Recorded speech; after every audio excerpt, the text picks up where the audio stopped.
उस मन को देखना, उसको समझना, उसको जानना। और दुर्भाग्य की बात यही है, स्कूलों में, कॉलेजेस में कहीं भी मन के बारे में नहीं पढ़ाया जाता है। जिस मन से जीवन भर काम लेना है व्यक्ति को,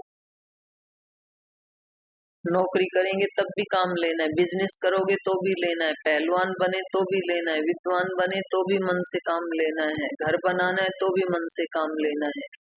जो भी जीवन भर करेंगे, गृहस्थ में जाओगे तो भी मन से काम चलेगा, सन्यासी बनेंगे तब भी, वानप्रस्थी बनेंगे तब भी। जिस मन से हम 24 घंटे सारे कार्य करते हैं, उस मन को कैसे चलाया जाए? मन तो हमें चलाता है जीवन भर, और उस मन की मशीन को कैसे चलाया जाए? सारी मशीन चलाने की ट्रेनिंग दी जाती है। बाइक कैसे चलाई जाए, हारमोनियम कैसे बजाया जाए, वीणा कैसे बजाई जाए, गाड़ी कैसे चलाई जाए, ट्रेन कैसे चलाएं, एरोप्लेन कैसे चलाएं, सब मशीनें चलाने की ट्रेनिंग दी जाती है। लेकिन इन सब मशीनों को चलाने के लिए जिस मशीन की आवश्यकता है, मन की, उस मन को कैसे चलाएं, इसकी ट्रेनिंग कहीं नहीं दी जाती। इसकी ट्रेनिंग तो बच्चे को सबसे पहले दी जानी चाहिए प्राइमरी शिक्षा में, क्योंकि इसी से तो उसको आगे बढ़ना है। और ये शिक्षा व्यवस्था थी गुरुकुलों में, गुरुजन बताते थे। जैसे ही उपनयन संस्कार उसका किया, वेदारंभ संस्कार किया, गुरुजी बता देते थे, अब तेरा और मेरा मन एक हो गया है, मन मना भव। ये भगवान कृष्ण ने कहा गीता में अर्जुन को, मेरे मन वाला हो जा, अब तेरा और मेरा मन एक होना चाहिए। मम चित्तम अनुचित्तम ते अस्तु। तो ये देखो, ये जो हमारी प्राचीन शिक्षा व्यवस्था है ना, चाहे वो 5 कोशों की बात है या मन की बात है, ये इस शिक्षा व्यवस्था का कोई सान ही नहीं है धरती के ऊपर। अगर मनुष्य को सुख शांति मिलेगी, समृद्धि मिलेगी और जीवन का लक्ष्य मिलेगा, तो इसी शिक्षा के माध्यम से मिलेगा, वरना नहीं मिल सकता। तो रास्ता वही है। इसलिए मैंने तो क्या कहा, मैं तो कुछ नहीं कहती हूँ, मैं तो जो कहती हूँ, जो गुरुजनों से सुना वो मैं आपके साथ शेयर करती हूँ। तो हमने भी ये जाना, ये सुना अपने गुरुजनों से, पंचकोश को हम लेके घूम रहे हैं चारों तरफ, तो उनके लिए थोड़ा थोड़ा टाइम देना चाहिए, उनकी शुद्धि के लिए, उनकी पुष्टि के लिए। तो तब हमारा पूरा व्यक्तित्व दुरुस्त होता है। अभी तो खाना खा के लगता है कि भर गया पेट, तृप्त हो गए। केवल खाने से तो अन्नमय कोश तृप्त होता है, मनोमय, प्राणमय, विज्ञानमय कोश खाने से तृप्त नहीं होता है। व्यक्ति तो ये इतना ही सोचता है बस अन्नमय कोश का ही। इस अन्नमय कोश को कहाँ इधर उधर घुमा के ले आए, भांड फिर के आ जाए, क्या खिला दें, क्या पहना दें, कहाँ सुला दें, इतना ही सोचता है। दूसरे भी नहीं पूछते। जब कोई पूछता है ना आप कैसे हैं, तो वो कौन से कोश के बारे में पूछ रहा है? अन्नमय के बारे में ही पूछ रहा है। और जवाब देने वाला भी किसके बारे में जवाब दे रहा है? अन्नमय का ही जवाब दे। बिल्कुल ठीक है, यद्यपि उसका मनोमय, प्राणमय, विज्ञानमय कोश बिल्कुल ठीक नहीं है, लेकिन यदि शरीर ठीक, वहां जी बिल्कुल ठीक है भगवान की दया से। ऐसे कोई पूछता भी नहीं है। आपका प्राणमय कोश ठीक तो है, आपका मनोमय कोश ठीक तो है, ऐसे कोई नहीं पूछता है। उनको लेना देना भी नहीं, उनको अपने वाले का नहीं पता, आपका तो क्या ही पूछेंगे। कोई नहीं पूछेगा आपकी साधना कैसी चल रही है, ये पूछेंगे आपका बिजनेस व्यापार कैसा चल रहा है। लोग जब मिलते हैं ना, जैसे आप लोग घर जाओ या कहीं अन्यत्र जाओ, पतंजलि में सब ठीक तो है, पतंजलि में सब ठीक का मतलब क्या? रोटी पानी मकान सब ये ठीक मिल रहा है क्या? उतना ही प्रयोजन होता है उनका। फसल कैसी है, जैसे घर के लोग पूछते हैं ना, कटाई हुई कि नहीं हुई, और माताएं यदि पूछती हैं तो आज कौन सी सब्जी बनी, अब की बार कौन कौन सा अचार डाला, अब की बार बारिश कैसी है आपके यहाँ, गर्मी कैसी है, ठंडी कैसी, इतना ही पूछते हैं। कोई भी ये नहीं पूछता है कि मनोमय कोश की उन्नति हो रही है क्या, विज्ञान में कोश तक पहुंचे क्या, साधना कैसी चल रही है, उपासना कैसी चल रही है, ऐसे कोई नहीं पूछता है, क्योंकि जीते ही नहीं है। ये तो उन्होंने पूछा था श्वेत केतु ने, बोले बेटा बड़ी अकड़ में चल रहा है, उसको जाना जिसको जानने के बाद कुछ भी जानना शेष नहीं रहता है। तो ये कौन पूछ सकता है, जो खुद उस स्थिति में जी रहा है वो पूछ सकता है, वो पिता पूछ सकता है, बाकी तो खुद नहीं जानते तो क्या पूछेंगे। लेकिन हम कम से कम ऐसे समर्थ गुरु के सानिध्य में रहते हैं, तो हम सबको जरूर चिंतन करना चाहिए, अपने 5 कोशों के लिए टाइम देना चाहिए। ठीक। उस दिन का प्रश्न का उत्तर अधूरा रह गया था, संस्कारों का। आप में से जिसको उसका आंसर मिले मुझे बता देना कृपया। हमने पढ़ा तो है, मतलब वही बताते कि आगे की जो उससे गति होती है वो अच्छी होती है, इसलिए किया जाता है, लेकिन उस आत्मा को मिले नहीं, मैंने उसमें और भी प्रश्न ऐड किया था, वही मतलब कि जो गर्भावस्था में भी तो 3 किए जाते हैं संस्कार, तो तब भी तो स्थूल शरीर नहीं है आत्मा के पास, तो उसका भी उत्तर ढूंढना है। मैं पूरी मतलब उत्सुकता से इंतजार कर रही हूँ कि आप में से कौन ऐसा आत्मवेत्ता मेरे इन ध्रुव प्रश्नों का उत्तर देगा।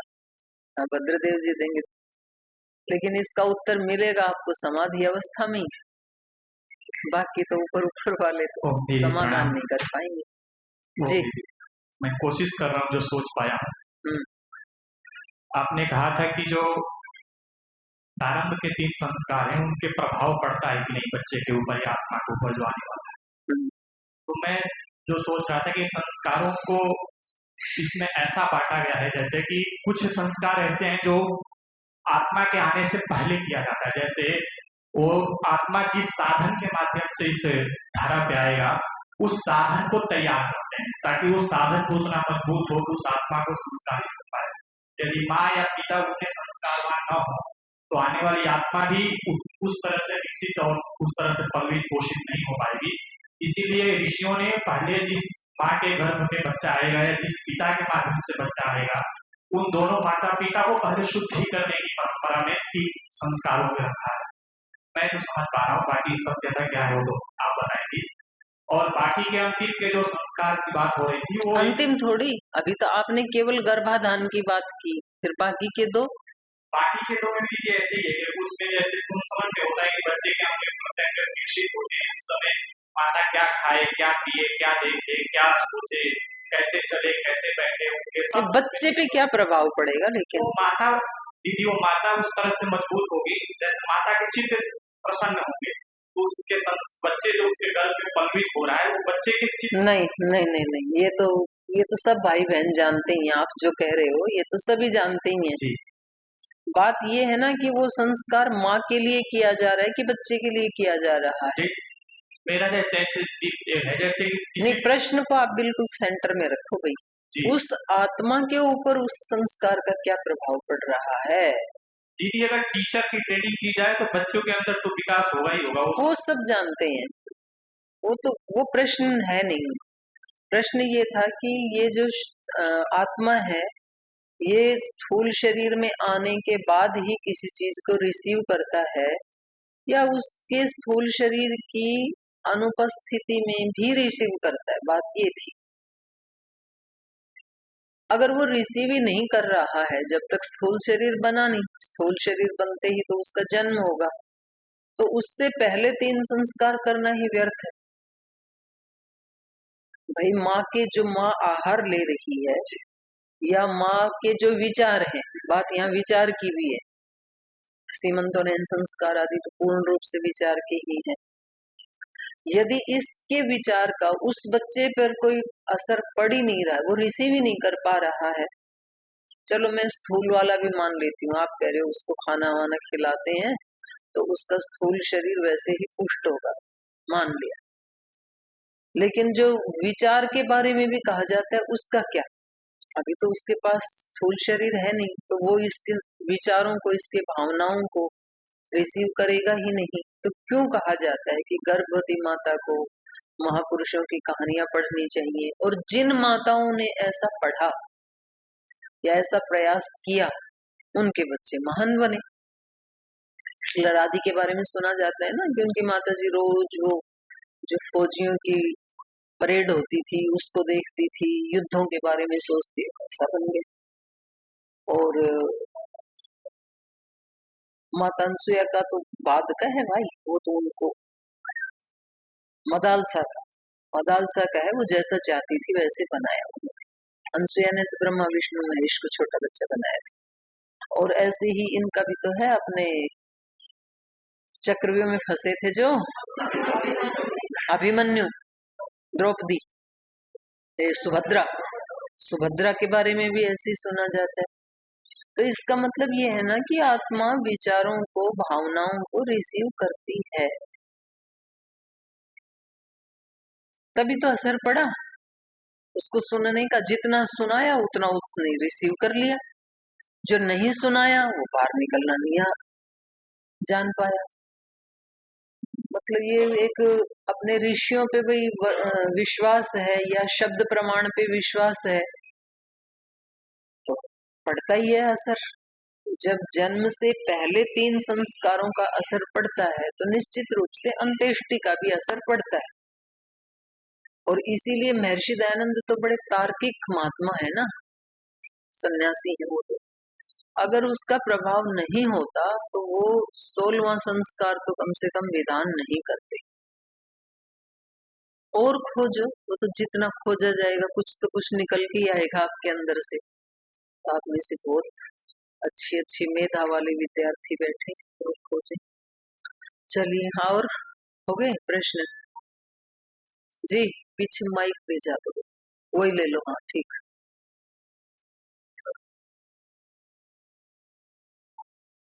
जी बहन। गर्भ संस्कार के बारे में मैं कम जानती हूँ, पर गर्भ संस्कार का पहला संस्कार इसलिए होता है, जहाँ तक मुझे समझ में आता है, कि उस समय केवल एक पुरुष और प्रकृति का ही मिलन नहीं हो रहा है, बल्कि उसमें एक जीव भी आ रहा है। यानी यहाँ पर 3 लोग मिल रहे हैं और उसका कारण शरीर जो है वो भी उन दोनों की तलाश में है जो उसके योग्य शरीर हो। तो इसलिए जो है वो दोनों को पवित्र किया जाता है ताकि पवित्र आत्मा उसमें प्रवेश कर सके। यही तो बताया इन्होंने, स्वामी जी ने, स्वामी भद्रदेव जी ने यही बताया। वो क्योंकि आप आज ही आई हो ना, इसलिए यहाँ एक विराट यक्ष प्रश्न उपस्थित हो गया था रामायण की कक्षा में, कि जो अंत्येष्टि संस्कार किया बाली का, तो बात ये थी कि श्री राम ने वो संस्कार किया। तो हमारा ये कहना था कि बाली कितना सौभाग्यशाली है जो श्री राम ने उनका अंत्येष्टि संस्कार किया। तो हमारी सात्वी जी का प्रश्न ये था कि वो चला गया, बाली तो मर ही गया, मरने वाला तो गया, अब क्या ही फर्क पड़ता है राम संस्कार करे कि रावण संस्कार करे, उससे क्या फर्क पड़ता है जाने वाले। तो सौभाग्यशाली तो जीता है व्यक्ति, जिंदा है तब तक तो ठीक है कि किसी महापुरुष का सानिध्य मिले, ये बड़ा सौभाग्य। मरने के बाद क्या ही फर्क पड़ता है, ये था प्रश्न। तो भाई अंत्येष्टि जो संस्कार है वो ठीक से करें तो उस जाने वाली आत्मा को, और यहाँ पर ये भी एक श्लोक आया था, श्री राम के मुख से कहलवाया है वाल्मीकि महर्षि जी ने, कि भाई उसके लिए शोक मत करो ज्यादा, क्योंकि जाने वाले के लिए जब ज्यादा शोक किया जाता है तो उस आत्मा को भी कष्ट मिलता है, उसको भी अच्छा नहीं लगता है। उसके लिए जितनी प्रे करें, शांति रखें और उसको जाते समय गुड बाय करें, आप आराम से जाओ अगली यात्रा पे, तो उसको अच्छा लगे। तो यहाँ प्रश्न ये था कि उसको कैसे पता लगेगा, उसके पास शरीर तो है नहीं। तो ये इतना लंबा, पहले से बहुत गहन चर्चा इस पे चल रही थी। और चले आगे, ठीक, चिंतन करना चाहिए, अच्छी बात है, उससे बुद्धि भी खुलती है। और एक बात और बताऊं, मतलब ये आप जो स्मरण करते हैं ना, तो उससे भी दिमाग खुलता है। ये बहुत अच्छा तरीका है, आपने मस्तिष्क को खोलने का, प्राज्ञ बनने का। जब व्यक्ति स्मरण करना छोड़ देता है तो स्मरण करने वाली जो मस्तिष्क की शक्ति है वो डेड हो जाती है। बुढ़ापा तभी शुरू होता है मनुष्य में जब वो कुछ नया सीखना बंद कर देता है। अगर लास्ट तक भी सीखता रहे, कुछ स्मरण करता रहे, तो वो व्यक्ति बूढ़ा नहीं हो सकता है। 10-15 साल तक तो व्यक्ति स्मरण करता है क्योंकि उसको परीक्षा देनी है, 20-25 साल तक। उसके बाद छोड़ देता है। जैसे ही बीए पूरा हुआ, एमए हुआ, उसके बाद कुछ याद नहीं करता। तो फिर वो जब 30-40-50 साल का हो जाता है, उसको कहें कि ये थोड़ा 8 श्लोक याद करो, उसको बिल्कुल याद नहीं होता है, ठप हो जाता है दिमाग। इसलिए कुछ ना कुछ रोज याद जरूर करना चाहिए, चाहे 1-2 श्लोक ही याद करें। अगर आप केवल सेवा करते हैं, कुछ लोग ऐसे घर में रहते हैं, हमें जी कोई कंपटीशन थोड़ी शास्त्र सुनाना है, शास्त्र स्मरण प्रतियोगिता में थोड़ी भाग लेना, हम क्यों याद करें? अपने लिए याद करो, नहीं तो आपका मस्तिष्क डेड हो जाएगा। और छोटे छोटे कुछ मिशन रखने चाहिए। कुछ अपने विजन नहीं है तो कुछ महापुरुषों के विजन के साथ अपना विजन मिला लेना चाहिए। तो फिर व्यक्ति उसके शरीर को, इंद्रियों को, मन को, मस्तिष्क को कुछ सृजनात्मक कार्य मिलता रहेगा तो बूढ़ा नहीं होगा, नहीं मिलेगा तो हो जाएगा कुछ। तो खैर उसकी आवश्यकता आपको अभी नहीं है, पर हाँ कुछ समय से पहले दादाजी बनने की तैयारी कर रहे हैं कि हम कुछ याद नहीं करेंगे, तो उनके लिए ये उपदेश हितकारी हो सकता है। नहीं तो जल्दी बूढ़े हो जाओगे, 50 साल की इंतजार नहीं करनी पड़ेगी, 20-25 में भी हो जाओगे अगर याद करना छोड़ दिया तो। और यदि आपने आज वाली बात मान ली तो आप जब तक धरती पे जियो कुछ ना कुछ याद जरूर करना रोजाना। भले ही 1 श्लोक कर लेना, भले ही 1 पंक्ति याद कर लेना, कोई स्तोत्र याद कर लेना, लेकिन करना जरूर। तो सृजनात्मकता में ही जीवन है, नया सृजन होना चाहिए जीवन में। श्लोक याद ना करो तो कुछ नया बना लेना, कोई क्रिएशन होना चाहिए जीवन में। हाथ से बनाते थे ना पहले छोटी छोटी चीजें, खिलौने, टॉयज, कोई भी सृजन होना चाहिए रोजाना हमारे माध्यम से, चाहे छोटा ही हो, किसी विचार का हो, किसी वस्तु का हो, कुछ तो होना चाहिए। तो सृजन का मतलब है सृष्टि, तब जीवन बना रहेगा। सृजन खत्म तो जीवन भी खत्म, मृत्यु। तो चलिए आगे चलते हैं। किष्किंधा नगरी पूरी हृष्ट पुष्ट मनुष्यों से और ध्वजा पताका ये सब फहरा रही हैं, तो बड़ी रमणीय नगरी बन गई है। अब उसके आगे श्री राम और लक्ष्मण वापस अपने पर्वत पर जा रहे हैं रहने के लिए, तो वो इस सर्ग में हम पढ़ेंगे। अभिषिक्ते तो सुग्रीवे प्रविष्टे वानरे गुहाम आजगाम सह भ्रात्रा राम प्रसरणं गिरिम तस्य शैलस्य शिखरे महती मायतां गुहां प्रत्यगृह्णत वासार्थं रामः सौमित्रिणा सह इतश्च नातिदूरे सा किष्किन्धा चित्रकानना सुग्रीवस्य पुरी रम्या भविष्यति नृपात्मज इत्युक्त्वा न्यवसत्तत्र राघवः सह लक्ष्मणः बभो दृश्यधरी कुञ्जे तस्मिन् प्रस्रवणे गिरौ सुसुखेऽपि बहु द्रव्ये तस्मिन् हि धरणी वसतः तस्य रामस्य रतिरल्पापि नाभवत् हृतां हि भार्यां स्मरतः प्राणेभ्योऽपि गरीयसीम् आविवेश न तं निद्रा निशासु शयनं गतम्। सुग्रीवे अभिषिक्ते तु, सुग्रीव का अभिषेक हो जाने पर, राज्याभिषेक हो जाने पर प्रविष्टे वानरे गुहाम, और जो वानरों की गुहा थी अर्थात किष्किंधा नगरी, उसमें वो प्रवेश कर गए। सुग्रीव अपने रास्ते चले गए। इसके बाद राम श्री राम सह भ्रात्रा लक्ष्मण भाई के साथ प्रश्रवणम गिरिम आजगाम, तो ये इधर प्रश्रवण पर्वत पर अपने भाई के साथ आ गई। सुग्रीव किष्किंधा में चले गए, ये इधर प्रश्रवण पर्वत के ऊपर आ गए। तो उधर की यात्रा तो हमने पढ़ी, उनका राज्याभिषेक हुआ, युवराज का अभिषेक हुआ। अब श्री राम और लक्ष्मण का क्या हुआ, ये इधर आ गए, तो वो पढ़ रहे हैं अभी। तस्य शैलस्य शिखरे महतीं आयतां गुहां प्रत्यगृह्णत वासार्थम रामः सौमित्रेणा सह। तो वो जो उस प्रश्रवण पर्वत का जो शिखर था, तस्य शैलस्य शिखरे, उसके सबसे ऊपर वाले भाग पर, टॉप वाले भाग के ऊपर, महतीम आयतान गुहाम, एक बड़े आकार वाली एक गुहा थी। आप में से कुछ लोग तो देख के आए थे ना, कौन कौन गए थे?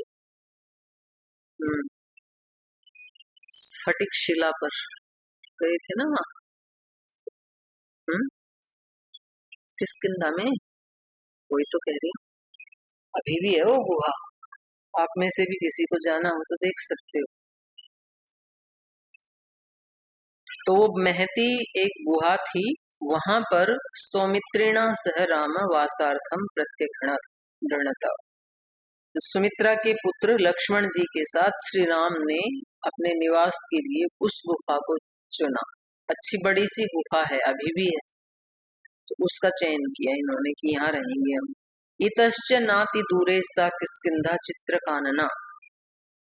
और श्री राम जी बता रहे हैं लक्ष्मण जी को, इतश्च, इस गुहा से जो किष्किंधा नगरी है वो भी दूर नहीं है।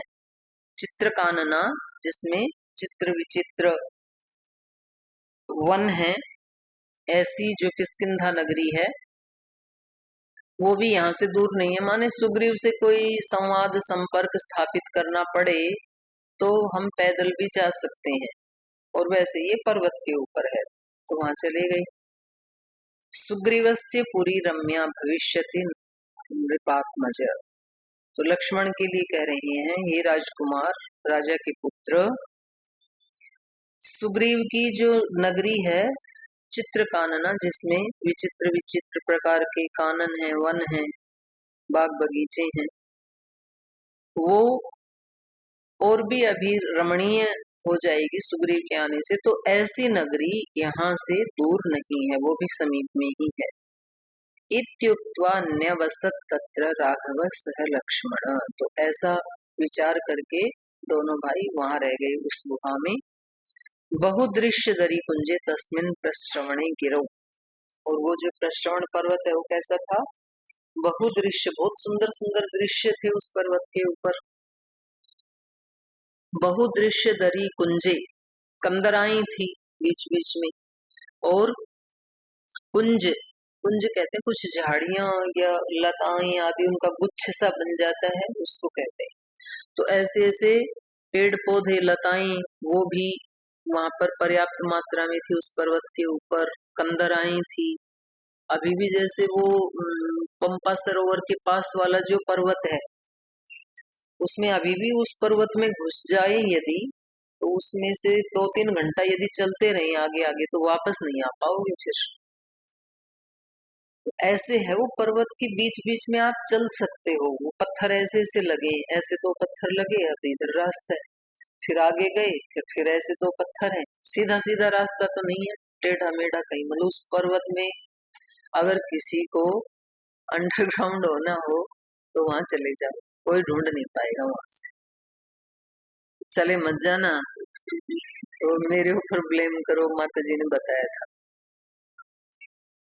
तो वो जो पर्वत है, बहु दृश्य दरी कुंजे तस्मिन प्रश्रवणे गिरौ सुसुखे भी बहु द्रव्य। यद्यपि सुख देने वाले बहुत सारे द्रव्य उस पर्वत के ऊपर हैं। तस्मिन ही धरणी धरे, निश्चित रूप से तस्मिन धरणी धरे, उस पर्वत में, उस पर्वत पर बहु द्रव्य सुसुखे अपि, बहुत सारे ऐसे द्रव्य थे, लताएं हैं, कुंज हैं, कंदराएं हैं, और फल फूल है, सब है। लेकिन तो भी तस्य रामस्य वसतः रति अल्पापि न अभवत। लेकिन वहां निवास करते हुए श्री राम को थोड़ा भी अच्छा नहीं लग रहा था उनके मन को, क्योंकि उनका मन शोक से युक्त है, इसलिए अच्छा नहीं लग रहा। तस्य रामस्य वसतः अल्पा अपि रति न अभवत् हृताम ही भार्याम स्मरतः प्राणेभ्यो अपि गरीयसीम, क्योंकि अपने प्राणों से भी प्रिय है उनकी जो पत्नी सीता उनसे अलग हो गई, तो उसको स्मरण करते हुए आविवेश न तम निद्रा निशासु शयनम गतम, रात को सोते समय उनको नींद भी नहीं आती थी, माता सीता की ही स्मृति चलती रहती थी। तो यद्यपि बहुत सुंदर स्थान है, लेकिन भाई बाहर की सुंदरता भी तभी अच्छी लगती है जब व्यक्ति का खुद का मन प्रसन्न हो। यदि अपना मन प्रसन्न नहीं है तो बाहर कितना भी सुंदर दृश्य क्यों ना हो, व्यक्ति को अच्छा नहीं लगता है। तो इसको कल विस्तार से पढ़ेंगे, आज समय हो गया, आज ही विराम लेते हैं।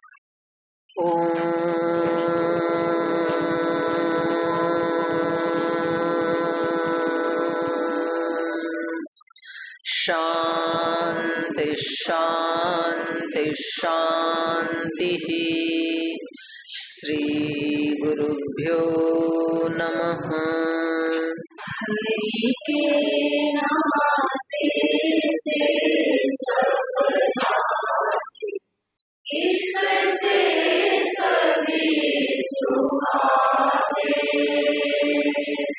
हरि के नाते से सब नाते, इससे सभी सुहाते। किससे वैर करेंगे प्यारे, विविध रूप धर आते। किससे वैर करेंगे प्यारे, विविध रूप धर आते। स्वार्थ बिना जो सबकी सेवा करते नहीं आघाते। स्वार्थ बिना जो सबकी सेवा करते नहीं आघाते। पर दुख दुखी सुखी पर सुख में, भोजन हरि को भाते। पर दुख दुखी सुखी पर सुख में, भोजन हरि को भाते। हरि के नाते से सब नाते, इससे सभी सुहाते। इससे वैर करेंगे प्यारे, विविध रूप धर आते। विविध रूप धर आते।